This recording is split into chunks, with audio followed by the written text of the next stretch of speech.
नमस्कार, आप देख रहे हैं 10 कदम। मैं हूं आपके साथ रवीश और आज राजस्थान रॉयल्स से लखनऊ सुपर जायंट्स की टक्कर होने वाली है। सुपर संडे का डबल हेडर मुकाबला। एक मैच चल रहा है एमएस धोनी की चेन्नई सुपर किंग्स और गुजरात टाइटंस के बीच में। लेकिन इस बीच एक दुखद खबर भी आई और वो दुखद खबर ये है कि एंड्रू साइमंड्स हमारे बीच में अब नहीं रहे। एंड्रू साइमंड्स की सड़क दुर्घटना में मौत हो गई। आइए आपको दिखाते हैं कि एंड्रू साइमंड्स का करियर कैसा रहा, कितने उतार चढ़ाव उन्होंने अपने करियर में देखे।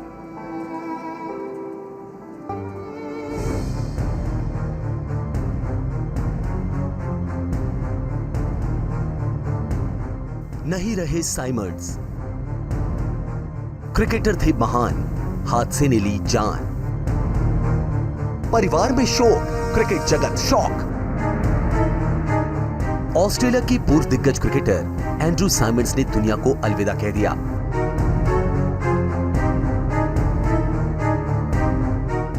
जानकारी के मुताबिक शनिवार रात 10:30 बजे ऑस्ट्रेलिया के क्वींसलैंड के टाउन्सविले शहर में एक कार हादसे में उनकी मौत हो गई।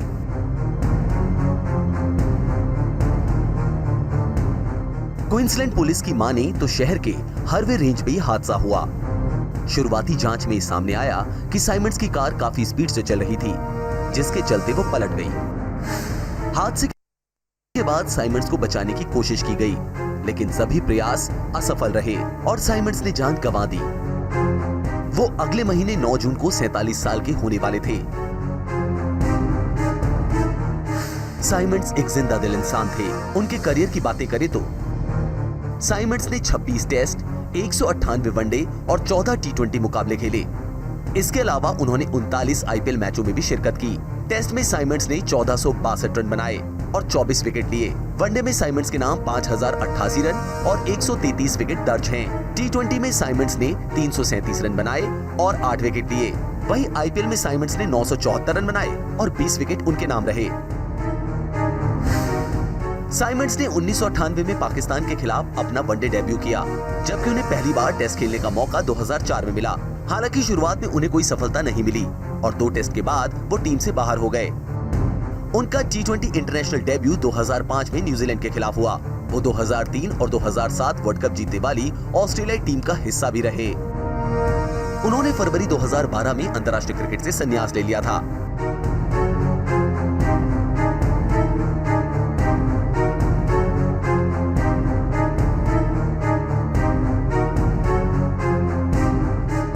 वो डैशिंग अंदाज में क्रिकेट खेलने के साथ साथ मैदान पर विरोधियों से उलझने के लिए भी जाने जाते थे। उनके करियर में कई ऐसे विवाद हैं जो दुनिया भर में मशहूर हैं। ऐसा ही एक विवाद उनका पूर्व भारतीय स्पिनर हरभजन सिंह के साथ हुआ था, जिसे मंकी गेट के नाम से जाना जाता है। ये बात भारत के 2008 के ऑस्ट्रेलियाई दौरे की है, जब दोनों टीमों के बीच सिडनी में दूसरा टेस्ट मैच खेला जा रहा था और साइमंड्स बल्लेबाजी कर रहे थे। इस दौरान साइमंड्स और हरभजन सिंह के बीच टकराव हो गया था, जिसके बाद साइमंड्स ने हरभजन पर उन्हें मंकी बुलाने का आरोप लगाया था।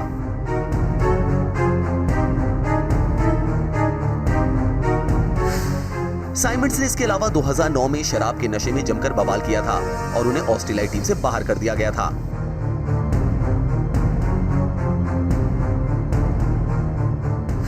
क्रिकेट की दुनिया से अलग Symonds reality show big boss में भी 2 हफ्ते के लिए शामिल हुए थे।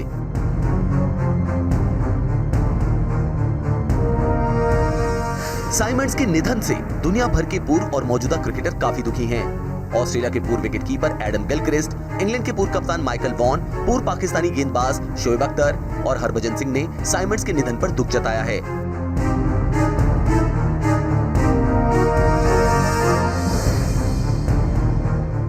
ऑस्ट्रेलिया के लिए साल काफी दुखद रहा है। इसी साल दिग्गज ऑस्ट्रेलियाई क्रिकेटर रॉड मार्श और हाल ही में शेन वॉन का भी निधन हो गया था। वहीं अब साइमंड्स के निधन के बाद फैंस का दिल टूट गया है। Sports desk, news India.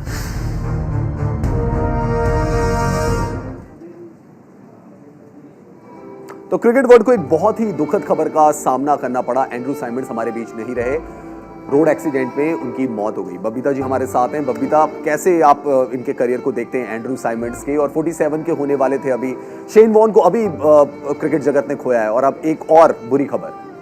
जी बिल्कुल रवीश, ये बहुत दुख की बात है कि ये एक थर्ड इंसिडेंट ऐसा है क्रिकेट ऑस्ट्रेलिया में कि ऑल ऑफ अ सडन हमें ट्रैजिक डेथ के बारे में पता लग रहा है। ये बहुत दुख की बात है क्रिकेट ऑस्ट्रेलिया के लिए भी नहीं, ये पूरे वर्ल्ड के लिए बहुत दुख की बात है और बहुत शॉकिंग था आज सुबह सुन के कि ऐसा एकदम से ऐसे कैसे हो गया। वो अभी 46 इयर्स ओल्ड ही थे, एक इतने अच्छे प्लेयर रह चुके हैं, 2003 और 2007 वर्ल्ड कप विनर्स के टीम के सदस्य रह चुके हैं, एशेज विनर रह चुके हैं और आईपीएल भी खेले थे, इसलिए वो पूरे वर्ल्ड में फेमस थे। आजकल हाल फिलहाल में वो कमेंट्री कर रहे थे, बट एकदम से किसी के भी ऐसे सुनने को मिलेगा तो वो बहुत दुख की बात है। थोड़े कंट्रोवर्सीज में भी आए थे, बट एक प्लेयर है, प्लेयर के साथ तो कुछ भी एनीथिंग इज पॉसिबल, कुछ भी हो सकता है। बट वो as a player, as a human being, वो टीम मैन थे, एक सोल्जर की तरह थे अपनी टीम के लिए। जी, हमारे साथ लतिका भी जुड़ गई है। लतिका, बहुत शॉकिंग न्यूज़ क्रिकेट वर्ल्ड के लिए। अभी हमने शेन वॉर्न को खोया था और आज खबर आई कि एंड्रू साइमंड्स भी हमारे बीच नहीं रहे। बिल्कुल रविश, और ये देखिए कोइंसिडेंस देखिए कि ऑस्ट्रेलियाई क्रिकेट के ही ऐसे दिग्गज प्लेयर जा रहे हैं हमारा साथ छोड़ के, और किस तरह से ये ट्रेजेडी हुई आज सुबह और ये सुनने को आया कि वो नहीं रहे और एक एक्सीडेंट के शिकार हुए। तो मुझे लगता है यहाँ पे रविश के एंड्रू साइमंड का जैसा कैरियर रहा है और जिस तरह के बल्लेबाज वो रहे हैं, एग्रेसिव बल्लेबाज रहे हैं, वही उनके नेचर में भी दिखता था एग्रेसिवनेस। किस तरह से हरभजन के साथ भी कुछ इंसिडेंट हुए थे, तो ऑन एंड ऑफ एक प्लेयर के साथ ये चीजें होती रहती, हीट ऑफ द मोमेंट में। लेकिन एज अ प्लेयर आप बात करें तो बहुत बड़े एक दिग्गज को खोया हमने, अभी शेन वॉर्न को खोया और अब सडनली इस तरह की न्यूज आई आज सुबह सुबह। तो रवीश, काफी झटका लगता है क्रिकेट वर्ल्ड में इस तरह की जब खबरें आती हैं। अचानक से कोई आपका कलीग हो, कोई आपका फ्रेंड है, तो अचानक से इस तरह से जाता है तो समझ में नहीं आता रिएक्शन किस तरह के दें। बिल्कुल, और एक बहुत ही दुखद खबर, क्योंकि एंड्रू साइमंड्स हमारे बीच में नहीं रहे। एंड्रू साइमंड्स ऑलराउंडर ऑस्ट्रेलिया के और काफ़ी अच्छी क्रिकेट भी उन्होंने खेली, 2 वर्ल्ड कप विनिंग टीम का हिस्सा भी रहे, आईपीएल भी खेली, कुछ सारे विवाद भी थे, लेकिन क्रिकेटर के तौर पे अगर बात की जाए तो एंड्रू साइमंड्स आउटस्टैंडिंग थे ऑस्ट्रेलिया के लिए। चलिए दोस्तों, अब हम बात करते हैं आईपीएल की। आईपीएल में क्या कुछ हो रहा है हम उसके बारे में आपको बताते हैं। और कल मैच खेला गया था केकेआर वर्सेस एसआरएच, और वो भी तो बहुत इंपॉर्टेंट मैच था दोनों टीमों के लिए। केकेआर के लिए तो डू एंड डाई वाला मैच था, या तो जीतना था, उनको करो या मरो जिसे कहते हैं, वो वाली सिचुएशन थी। लेकिन केकेआर के लिए आंद्रे रसेल ने जो परफॉर्मेंस दी बैट और बॉल से, अपनी टीम को शानदार जीत दिलाई। देखते हैं रिपोर्ट।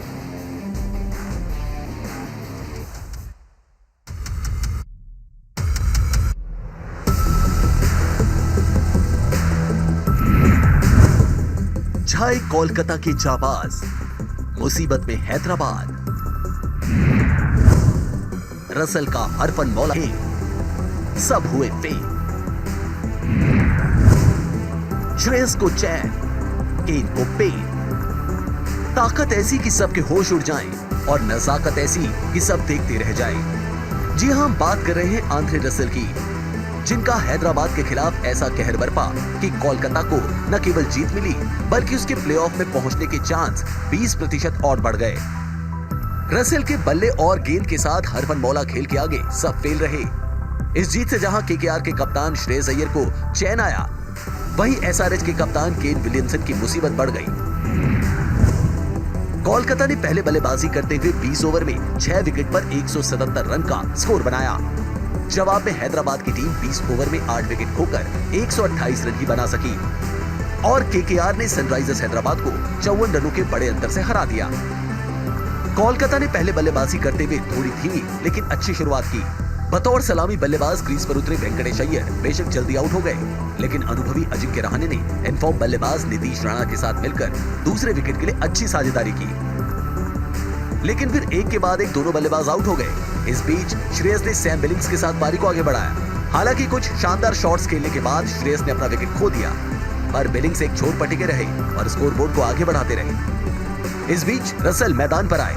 गेंदबाज कुछ समझ पाते उससे पहले ही रसेल ने ताबड़तोड़ बल्लेबाजी शुरू कर दी। रसेल अंत तक टिके रहे और तूफानी पारी खेलकर टीम को चुनौतीपूर्ण स्कोर तक पहुंचाया। हैदराबाद की ओर से केवल उमरान मलिक ने अच्छी गेंदबाजी की। रसेल ने 28 गेंदों पर 49 रनों की विस्फोटक पारी खेली, जिसमें 3 चौके और 4 छक्के शामिल रहे। वहीं बिलिंग्स ने 3 चौकों और 1 छक्कों की मदद से 29 गेंदों पर 34 रन बनाए, जबकि उमरान ने 4 ओवर में 33 रन देकर 3 विकेट चटकाए। लक्ष्य का पीछा करने उतरी हैदराबाद की टीम की शुरुआत काफी धीमी रही।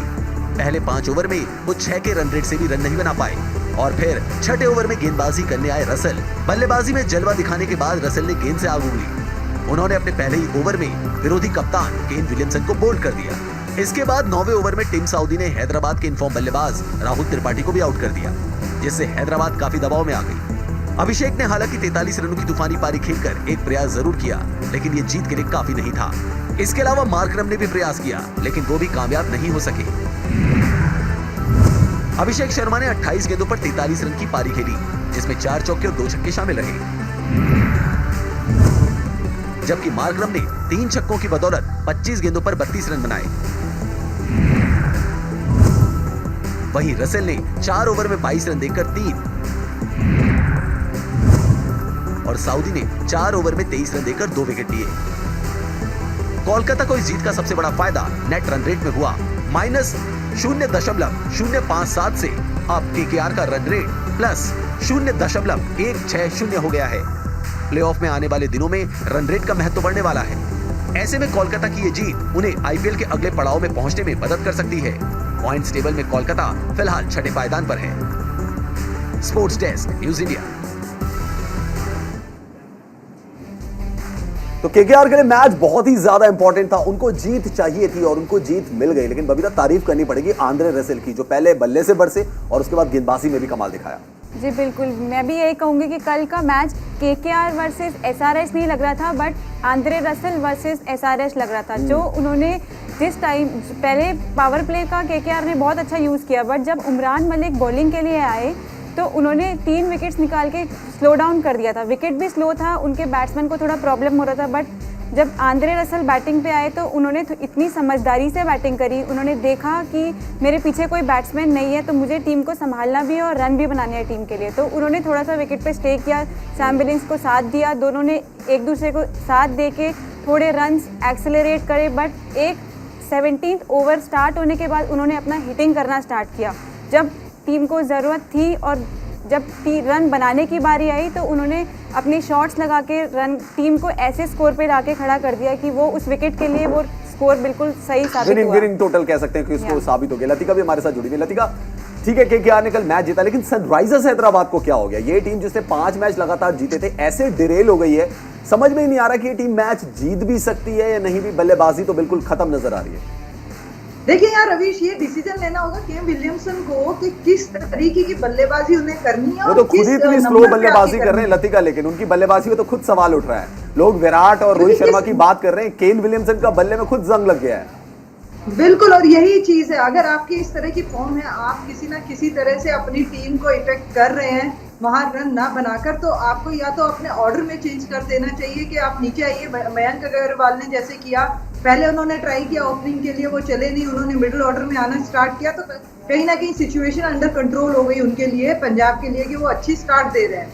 या अभिषेक शर्मा जरूर अच्छी स्टार्ट दे रहे हैं, लेकिन उनका साथ देने वाला वहाँ कोई नहीं है। क्योंकि रवीश, जो हमारे पावर प्ले के 6 ओवर है ना, वो बहुत इंपॉर्टेंट है कि आप किस तरह से एक नींव रखते हैं मैच की। अगर वहीं आप लड़खड़ा जाएंगे तो आगे के बल्लेबाजों पर ऑटोमेटिकली प्रेशर आ जाता है। तो वही चीज यहाँ एसआरएच की बैटिंग में भी दिखाई दी। मार्करम ने अच्छा कोशिश किया, रुकने की कोशिश की, लेकिन वही बात हुई ना रवीश, जब रन रेट बहुत हाई होता है ना, तो कोई भी अच्छा बल्लेबाज कहीं ना कहीं बॉलर के चक्रव्यूह में फंस ही जाता है। राइट, और एसआरएच वहां पे फंसती हुई नजर आई। चलिए एक नजर डाल लेते हैं पॉइंट्स टेबल पर। पॉइंट्स टेबल क्या कह रही है? जो आईपीएल का अंक युद्ध है वो क्या बता रहा है इस वक्त? पॉइंट्स टेबल पर नजर डालते हैं। गुजरात टाइटंस तो बहुत ऊपर है, पॉजिटिव रन रेट है इनका। Second Lucknow super giants and Rajasthan Royals, जिनका मुकाबला होने वाला है 7:30 बजे से। फिर रॉयल चैलेंजर्स बैंगलोर नंबर 4 की पोजीशन पे, नेगेटिव रन रेट है। दिल्ली कैपिटल्स, वो अगर जीतते हैं और जा सकते हैं, कल उनका मुकाबला होगा, 2 पॉइंट उनको भी हासिल करने हैं, उनका रन रेट पॉजिटिव है। ये है टॉप 5 टीमें। बाकी की 5 टीमें और देखते हैं इसमें किस किस के बीच टक्कर होगी। लेकिन Gujarat Titans, Lucknow super giants, ये तो लग रहा है कि प्लेऑफ में पहुंच ही चुके हैं। हालांकि लखनऊ सुपर जायंट्स का मैच है 6 पोजीशन पर है। कोलकाता नाइट राइडर्स, उनको भी अपना आखिरी मैच जीतना पड़ेगा।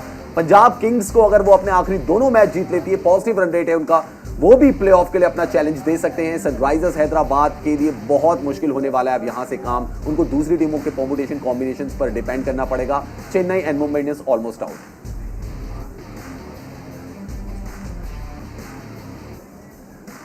तो ये था आईपीएल का अंक युद्ध। हमने आपको समझाया किस तरीके से किस टीम को कितने मुकाबले जीतने होंगे। लेकिन आज मैच होने वाला है लखनऊ सुपर जायंट्स और राजस्थान रॉयल्स का। अब से थोड़ी देर के बाद कितना इंपॉर्टेंट मैच है दोनों टीमों के लिए, देखते हैं रिपोर्ट।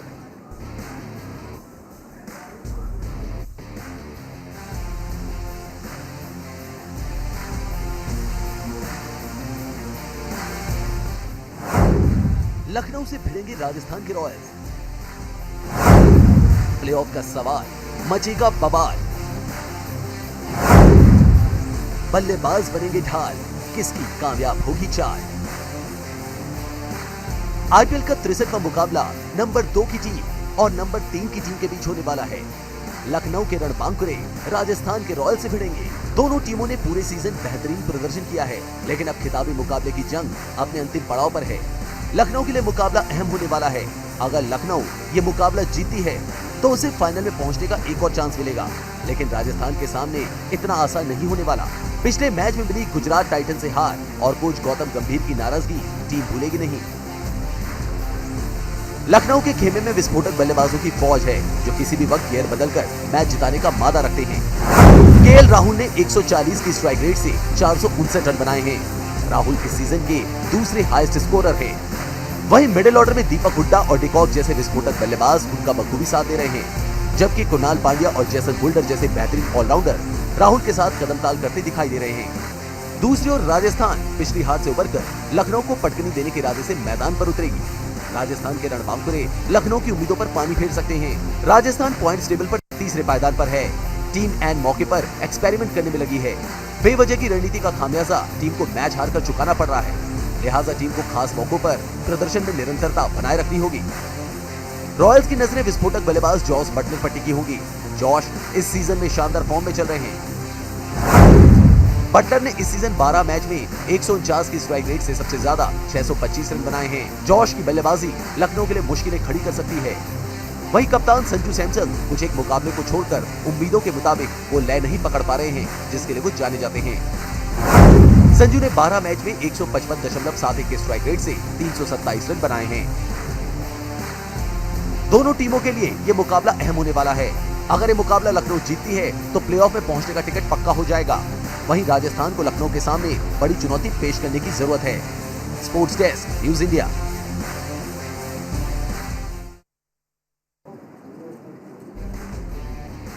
तो Lucknow super giants versus Rajasthan royals मुकाबला थोड़ी देर के बाद शुरू होगा और दोनों चाहेंगे, मतलब लखनऊ चाहेगा कि नंबर 2 पे ही रहूं, राजस्थान चाहेगा हम भी नंबर 2 पर आ जाए। लतिका हमारे साथ जुड़ी हुई है। लतिका, किसका पलड़ा भारी है, राजस्थान रॉयल्स या लखनऊ सुपर जायंट्स?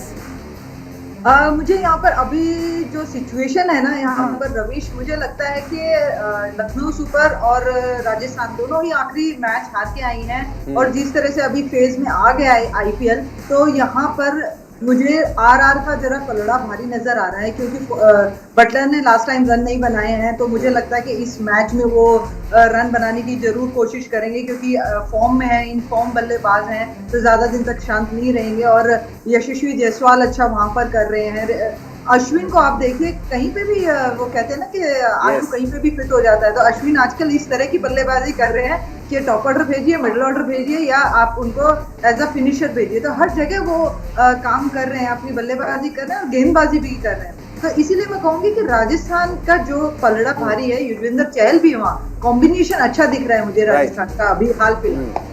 लतिका, आप थोड़ा सा दर्शकों को अपनी फैंटेसी 11 भी दिखा देते हैं कि आज फैंटेसी 11 में क्या हो सकता है, किन खिलाड़ियों को वो चूज कर सकते हैं और उससे पॉइंट्स हासिल कर सकते हैं। तो फैंटेसी 11 पर एक नजर डाल लेते हैं। आज की फैंटेसी 11 क्या हो सकती है, किन किन खिलाड़ियों को आप चूज कर सकते हैं और उनसे पॉइंट्स हासिल कर सकते हैं। विकेट कीपर आप दोनों रखिए, जॉश बटलर को भी रखिए, क्विंटन डिकॉक को भी रखिए एंड वाइस कैप्टन बना लीजिए जॉर्ज बटलर को। आज उनका दिन हो सकता है। बल्लेबाजी में आप केएल राहुल को आज कप्तान बनाइए, क्या पता आज उनके बल्ले से बड़ी पारी निकले।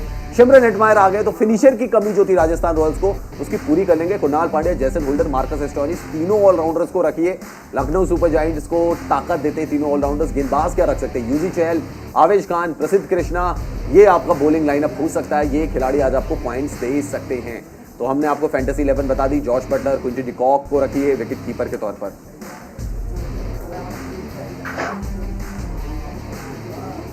और अब आपको बताते हैं कुछ बहुत खबरें खेल के मैदान से, क्या क्या हो रहा है उस पर एक नजर डाल लेते हैं। तो थॉमस कप की सबसे पहले बात करते हैं, जहां भारत ने इतिहास रच दिया। आज थॉमस कप बैडमिंटन टूर्नामेंट में भारत ने इतिहास रच दिया। भारतीय टीम ने 73 साल के इतिहास में पहली बार थॉमस कप जीता और भारतीय टीम ने फाइनल में इंडोनेशिया को 3-0 से क्लीन स्वीप उनका कर दिया। पहले मैच में लक्ष्य सेन ने जीता। दूसरा मुकाबला जो था वो डबल्स का था, उसमें भी भारत को जीत मिली। और तीसरा मैच जो था वो श्रीकांत के पास आया। किदाम्बी श्रीकांत ने 2 सेट्स में वो गेम जीतकर इतिहास रच दिया। पहली बार भारत ने थॉमस कप जीता। 1 करोड़ रुपए के इनाम की घोषणा कर दी गई है भारत सरकार की तरफ से। चेन्नई सुपर किंग्स और गुजरात टाइटंस के खिलाड़ी एंड्रू साइमंड्स के सम्मान में आज ब्लैक आर्म बैंड पहनकर आईपीएल मैच खेले। जैसा कि आपको पता है कि आज निधन हो गया एंड्रू साइमंड्स का, तो दोनों टीमों के जो खिलाड़ी थे आईपीएल में वो ब्लैक आर्म बैंड जो है उसको लगाकर आज उतरे थे। और आपने देखा होगा जो टेलीविजन वहां पे बड़ा जो स्क्रीन था, बिग स्क्रीन, उसमें भी दिखाया गया।